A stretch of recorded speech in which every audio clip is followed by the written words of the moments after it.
Why do you think the teams in the division are farther ahead at this point? Quarterback. The truth is that this is a quarterback-driven league. And if you look at the teams that have been able to sustain success, they've been able to build it around a specific quarterback. Chose the quarterback here, though, so do you have any regrets about that, or how do you? No, I got no regrets about their quarterback. I think our quarterback has done some good things. There's been a couple of games that he struggled. That quarterback happens to be Carson Wentz, and since coming over, Commander Carson not living up to the expectations from this offseason. Check the numbers, worst in the league, or third worst when it comes to sacks with 20, interceptions 6, of course, that one that did him in against the Titans on Sunday. But after those comments from Rivera, of course, didn't sit well with him, the players, he actually decided to backtrack and reverse field about his QB. Take a listen. I basically told him that I said some things that were misconstrued. I didn't present it properly, and that's on me. So I took accountability, told the guys that, I should know better, and I had a bad day. So I figured, I'm feeling better today, let's move forward. So to me, as far as I'm concerned, it's really now about the most important thing, that's getting ready for football. Did you worry that you had caused maybe an unnecessary distraction in a week where you're short? Very much so, and that's why, I apologize to the guys. And, it's been good. The players have been really positive about it, and, Carson and I had a nice conversation, so I think we're ready to roll. Ryan Harris, never misconstrued here on HQ, join us here with the back and forth in D.C. And Ryan Wentz, of course, getting the pressure from his coach that decided to bring him there to D.C. to be QB1. But when your HC here is criticizing him, how does that kind of impact the rest of the guys in that locker room? Well, it definitely puts everybody on edge. And if you're Carson Wentz, you have to go to breakfast like you didn't hear what happened. You didn't hear your coach say what he said. But the other thing, if you're Carson Wentz, is you have some great things going for you that back up your confidence. He's currently 5th in the NFL in passing and 5th in touchdowns. I mean, this is something where most people's perception of Carson Wentz is actually shaping what they believe to be the reality. But tonight on Thursday Night Football, Carson Wentz is going to be able to show that he is one of the best deep ball throwers in the NFL. He's made multiple big plays, and his biggest issue this season has been turnovers, 6 of them, and none of them more painful than the one last week on the last play of the game when they were driving to win. So it's very awkward when stuff like this happens. It's a great thing that Rivera went out there and talked to the team and Carson Wentz, because this is a distraction. It's something everybody's thinking about. I mean, Brandon, if you were sitting there walking in the breakfast room and you saw Carson Wentz at an empty table and Ron Rivera at an empty table, who are you going to sit with? I mean, these are the kind of things that happen to players each and every day in situations like this. Well, it depends on if Coach said I could play. I'm going to go sit at his table. At the end of the day, I want to go to the field as well. Yeah. That's all I'm saying.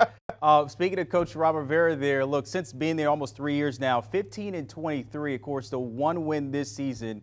If we're looking at this year from a scale from 1 to 10, the thoughts that he might make it through the season, where do you fall on that number? I'm going to take 3. If the over-under is 3.5, I'm taking under. I mean, it's just one of those tough things. Not only has he not found success, but then if you look at Ron Rivera, was one of the most respected coaches in the NFL, someone I've enjoyed talking to. I mean, he's one of the best in terms of people, but he has not been able to create a bona fide winner.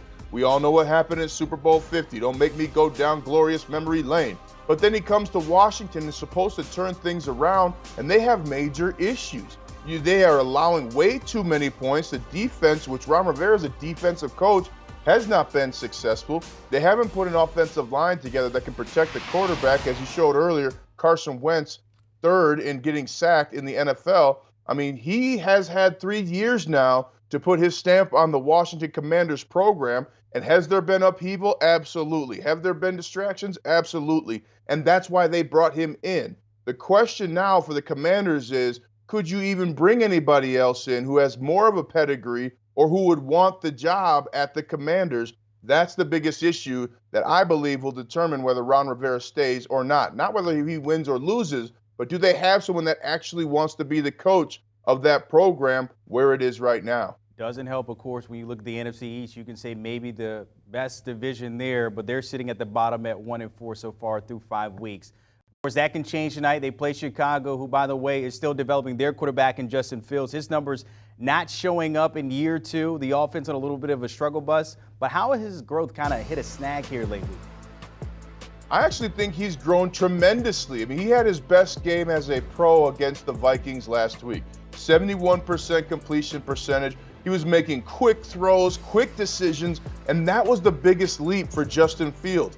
Can he look at what he's looking at in terms of the defense and then make a decision? Multiple times against the Vikings, he stops, throws, aims to throw, pulls the ball down and runs, or aims to throw, moves in the pocket.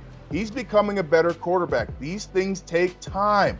He's also had his receivers drop the ball. I mean, you've had multiple huge drops last week and throughout the season, and that really hurts his numbers too. He's also building a strong chemistry with tight end Cole Kmet, Notre Dame graduate. So he's growing at a pace that's great for him, but just might not be fast enough for Chicago Bears fans. But he also has a tremendous opportunity tonight. If you can go back-to-back games of 65% completion percentage and higher, you start to change the narrative because you're going to start winning games. All right, so Thursday night, the way it sets up, as you just mentioned here, Washington has something to prove with Commander Carson based on what we saw on Sunday.